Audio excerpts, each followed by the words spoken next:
பகுத்தறிவு பகலவன் தந்தை பெரியாரை பற்றி கூறும் பொழுது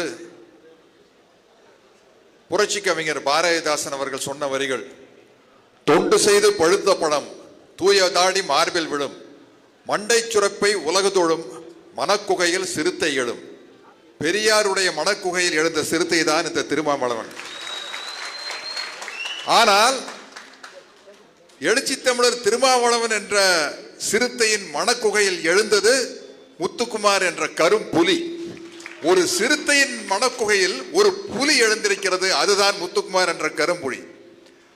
முத்துக்குமார் உள்ளிட்ட அனைத்து தியாகிகளுக்கும் என்னுடைய வீர வணக்கத்தை செலுத்திக் கொள்கிறேன். சாதி ஒழிப்பே தமிழ் தேசியம். நான் இன்னையிலிருந்து மாணவனாக மாறி இருக்கிறேன். ஒரு ஆசிரியருக்கு மாணவனுடைய பணிவான வணக்கம்.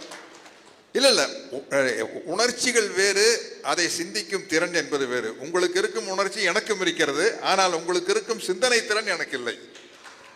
அப்பதான் அந்த உணர்ச்சிகள் சரியானபடி ஷேப் செய்யப்படும். அதைத்தான் புரட்சியாளர் அண்ணல் அம்பேத்கர் அவர்கள் சொல்கிறார்கள், கற்பி ஒன்று சேர் புரட்சி செய். அப்படி உங்களுக்கெல்லாம் கற்பித்துக் கொண்டிருப்பவர் தான் எழுச்சி தமிழர் என்னுடைய அன்பு தம்பி தொல் திருமாவளவன் அவர்கள். நான் உட்பட இங்க இருக்கிற பல பேருக்கு படிக்கிற பழக்கம் கொஞ்சம் குறைவா இருக்கும்.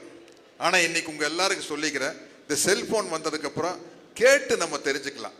நம்ம பேருந்தில் பயணிக்கும் பொழுது, காரில் பயணிக்கும் பொழுது, ஒரு ஊர்ல இருந்து இன்னொரு ஊருக்கு போகும்போது உடற்பயிற்சிகள் செய்யும் பழக்கம் இருந்தால் கிட்டத்தட்ட அரை மணி நேரம் 1 மணி நேரம் ஒரு போன்ல அந்த உரையை கேட்டு நம்மளுடைய அறிவை, நம்மளுடைய உணர்ச்சியை சீர்திருத்திக் கொள்ளலாம். அப்படி நான் நிறைய முறை என்னுடைய அன்பு தம்பி திருமா அவர்களுடைய உரையை நான் கேட்டிருக்கிறேன். இப்ப என்னுடைய தம்பி வன்னியரசு அவர்கள் எனக்கு ஒரு உரையை அனுப்பிச்சிருக்காரு. அது அந்த பெரியாருடைய நிகழ்ச்சியில் பேசியது. அந்த நிகழ்ச்சியில் தம்பி திருமாவளவன் அவர்கள் கிட்டத்தட்ட 1.25 மணி நேரம் பேசியிருக்காரு. அதனுடைய ஒலி வடிவத்தை எனக்கு தம்பி வன்னியரசு அனுப்பிச்சிருக்காரு. அதை நான் 2 நாள்ல கேட்டுருவேன். நான் திருப்பி இப்பவே இங்கிருந்து காரில் இங்கிருந்து என் வீட்டுக்கு போறதுக்கு 1/2 மணி நேரம் ஆகும். மாலை உடற்பயிற்சி செய்யல ஒரு 1/2 மணி நேரம். இது எல்லாத்திலையும் அந்த 1.25 மணி நேரம் பேச்சை கேட்டு என்னுடைய உணர்ச்சியை நான் வடிவமைத்துக் கொள்வேன். அதுதான் ரொம்ப முக்கியம். வெறும் உணர்ச்சிகள் இருந்து பத்தாது.